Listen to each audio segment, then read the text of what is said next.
Hello दोस्तों, तो लगा लीजिए कान में ईयरफोन और हो जाइए तैयार तड़कती भड़कती मूवी देखने के लिए। और आज जो आप यह मूवी एक्सप्लेनेशन देखने वाले हो वो एक अलग ही लेवल और अपने औजार को खड़ा करने वाला एक्सपीरियंस होगा।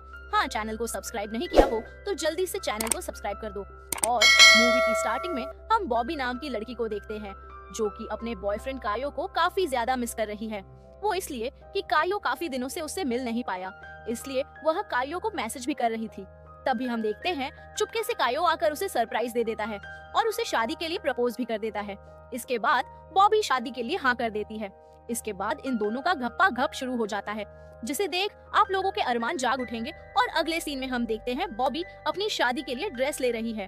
तभी उसकी फ्रेंड उससे पूछती है, क्या तुम पूरी लाइफ उसके साथ बिताने के लिए तैयार हो? तो बॉबी बोलती है, हाँ, मैं पूरी लाइफ कायो के साथ बिताने के लिए तैयार हूँ। इसके बाद उसकी फ्रेंड बोलती है, मुझे तो हर रात एक नया लड़का चाहिए। अपनी रातें रंगीन करने के लिए मैं किसी एक इंसान के साथ अपनी पूरी लाइफ बर्बाद नहीं कर सकती। इस बात को सुनकर हमें पता चलता है बॉबी अपने पुराने टाइम में काफी रोमांटिक लड़की थी और वह आए दिन नए नए बॉयफ्रेंड बनाती थी। लेकिन जब से उसकी लाइफ में कायो आया है तब से वह पूरी तरीके से बदल गई है। अब बॉबी अपने फ्रेंड को भी यह बात समझाती है कि तुम्हें भी एक अच्छा लड़का देखकर शादी कर लेनी चाहिए। बॉबी के पीछे एक ओल्ड लेडी खड़ी होती है। यह सोचती है कि आजकल की लड़कियां कितनी ज्यादा बिगड़ गई है, वरना हमारे टाइम में तो हम लड़के की फोटो देखकर ही उसे शादी के लिए हाँ कर देते थे। इसके बाद हमें पता चलता है बॉबी कायो की गर्लफ्रेंड होने के साथ साथ उसकी बिजनेस पार्टनर भी है, जो कि कायो की तरफ से होने वाले ट्रांजैक्शन का ख्याल रखती है। आज कायो की कोर्ट में पेशी है, इसलिए बॉबी जब अपने असिस्टेंट के साथ कोर्ट में जा रही होती है तो उसे रास्ते में एक बाइक दिखाई देती है और उस बाइक को देखकर उसको उसके पुराने दिन याद आ जाते हैं। एक टाइम ऐसा था जब उसे बाइक चलाना अच्छा लगता था। अब बॉबी कोर्ट में आ गई थी, लेकिन कायो अभी तक कोर्ट में नहीं पहुंच पाया था, तो उसे काफी ज्यादा टेंशन हो रही थी। इतने में जस्टिस भी कोर्ट में आ गए थे। जज को देखकर बॉबी का दिल जोर से धक धक करने लगा, क्योंकि यह जज दिखने में काफी ज्यादा स्मार्ट था। तभी वहाँ का कायो भी आ जाता है और उसकी हियरिंग शुरू हो जाती है। इस जज का नाम मार्कोस है और जो इल्जाम कायो की कंपनी पर लगे हैं वह यह है कि गोड नाम की कंपनी, जो कि कायो की कंपनी के साथ पार्टनरशिप में है, उसने फ्रॉड किया है, जिसकी वजह से कायो की कंपनी को कोर्ट की तरफ से नोटिस मिला था। इसके बाद कायो जज को थोड़े बहुत सबूत दिखाता है, जिसे देखने के बाद जज को मालूम हो गया था कि कायो की कंपनी ने कोई भी फ्रॉड नहीं किया है, तो जज उसकी कंपनी को बाइज्जत बरी कर देता है। जिसके बाद कायो बॉबी से गले मिलता है, लेकिन बॉबी का ध्यान तो सिर्फ जज पर था। यहाँ बॉबी जज को इशारे भी करती है। अगली सीन में कायो को कंपनी के काम की वजह से दूसरे शहर जाना था, तो वह बॉबी को गुड बाय बोलकर दूसरे शहर के लिए निकल जाता है। इसके बाद हमें पता चलता है अगले दिन बॉबी की बैचलर पार्टी होने वाली है, तो वह उसे पार्टी में अपने असिस्टेंट को भी इनवाइट करती है, जिसका नाम टियागो है, जो कि उसका बेस्ट फ्रेंड भी है। लेकिन टियागो उस पार्टी में आने से मना कर देता है। बॉबी अपनी नई जिंदगी शुरू करने वाली थी। वह अपनी पुरानी यादों को पूरी तरीके से भुला देना चाहती थी, इसलिए वह अपनी पुरानी बाइक को भी सेल कर देती है, जिससे कि उसे काफी ज्यादा लगाव था। आगे हम बैचलर पार्टी का सीन देखते हैं, जिसमें सिर्फ लड़कियां ही थी। इसमें एक नंगा लड़का उनके सामने डांस कर रहा था और यह लड़कियां उसे देखकर एंजॉय कर रही थी। इसके बाद यह सारी लड़कियां बॉबी को गिफ्ट देती है, लेकिन एक गिफ्ट में बॉबी को कुछ ऐसा मिल जाता है जिसे देखकर बॉबी पूरी तरीके से टूट जाती है। इस गिफ्ट में कायो की कुछ ऐसी तस्वीर होती है जिसमें कायो दूसरी लड़की के साथ चिपक रहा था।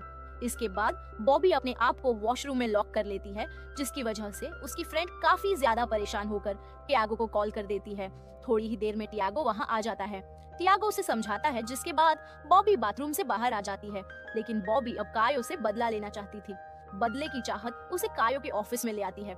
दरअसल बॉबी कायो के ऑफिस में इसलिए आई है ताकि वह उस लड़की के बारे में जान सके जिसकी फोटो उसने कायो के साथ देखी थी, मगर वहाँ पर सिक्योरिटी गार्ड था।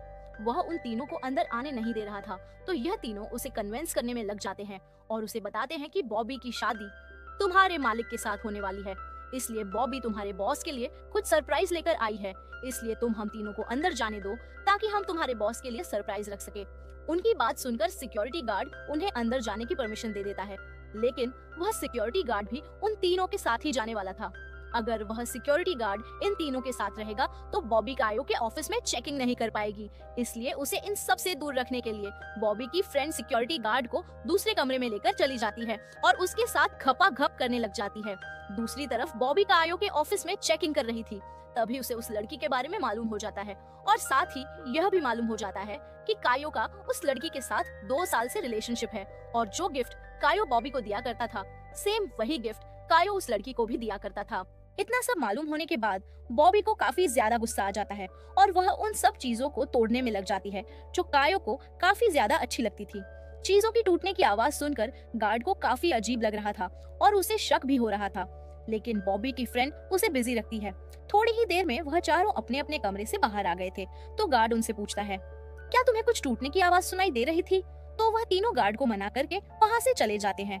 कायो से बदला लेने के बाद बॉबी काफी ज्यादा खुश थी, लेकिन एक तरफ दुखी भी होती है क्योंकि कायो ने जो उसके साथ किया वह काफी गलत था।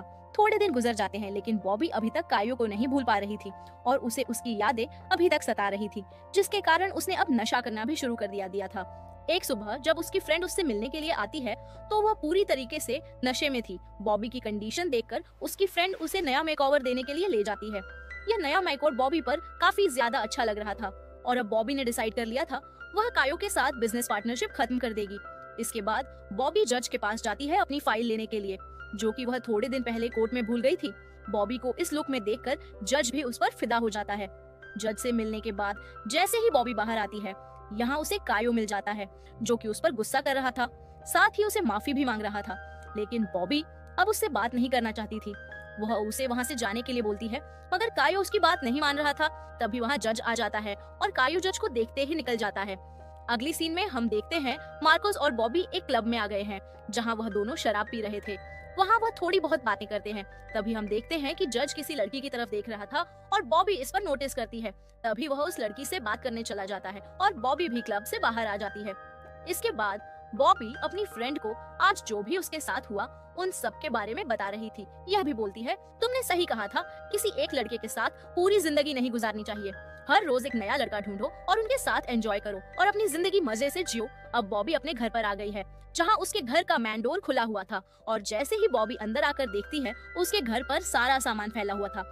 इसका मतलब किसी ने उसके घर के अंदर जाकर छानबीन करी है, जिसे देखने के बाद बॉबी काफी ज्यादा घबरा गई थी और उसे डर भी लग रहा था। इसलिए वह टियागो को कॉल करके घर पर बुला लेती है। थोड़ी ही देर में टियागो उसके घर पर आ जाता है। इसके बाद बॉबी टियागो को जज के बारे में बताती है कि किस तरह जज ने उसे कायो से बचाया और वह जज को कितना पसंद करती है। इसके बाद टियागो से समझाता है कि जज मार्कोस बहुत ही खतरनाक आदमी है। बातों बातों में टियागो बॉबी को बता देता है कि वह उसे पसंद करता है, लेकिन बॉबी उसे समझाती है कि तुम और मैं सिर्फ अच्छे दोस्त हैं और दोस्ती के अलावा हमारे बीच में कुछ भी नहीं हो सकता। इतना सुनते ही टियागो वहाँ से चला जाता है। बॉबी अब सोचती है कि उसे अब उसकी लाइफ पूरी तरीके से एंजॉय करनी चाहिए, तो वह अपनी पुरानी जिंदगी में वापस आने का डिसाइड करती है। इसलिए जो बाइक उसने अपनी बैचलर पार्टी वाले दिन बेची थी, अब वह उसे वापस परचेस कर लेती है। नेक्स्ट डे बॉबी ने बाइकर्स क्लब ज्वाइन कर लिया था और वह सभी बाइकर्स एक ट्रिप पर चले जाते हैं। तभी हम देखते हैं उनमें से एक बाइकर्स जज मार्कोस भी है। अब बॉबी और मार्कोस काफी सारी बातें करते हैं और साथ ही एक दूसरे के साथ पूरी रात घपाघाप भी करते हैं।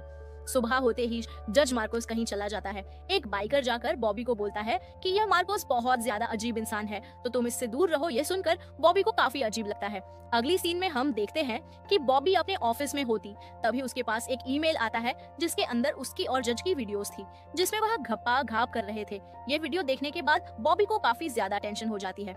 उसको समझ में यह नहीं आ रहा था आखिरकार वह कौन सा इंसान है जो उसकी जिंदगी बर्बाद करना चाहता है। एक तरफ उसका शक कायो पर था तो दूसरी तरफ उसका शक टियागो पर होता है।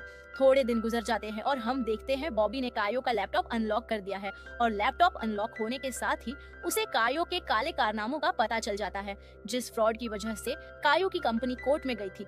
असल में वह फ्रॉड कायो ही कर रहा था, वह भी किसी दूसरी कंपनी के नाम से। अब बॉबी के पास काफी अच्छा मौका था कायो से बदला लेने का। लेकिन एक टाइम ऐसा भी हुआ करता था कि जब बॉबी कायो से बहुत ज्यादा प्यार करती थी तो वह कायो से बदला नहीं लेती। इस समय मार्कोस डेट के लिए इनवाइट भेजता है। अगले सीन में हम देखते हैं कि बॉबी मार्कोस के घर पर पहुंच जाती है, जहां पर वह काफी ज्यादा एंजॉय करते हैं और हर दिन घपा घप करते हैं, जिसे देखकर आपका मन भी उछल उठेगा और घपा घप करने का होगा।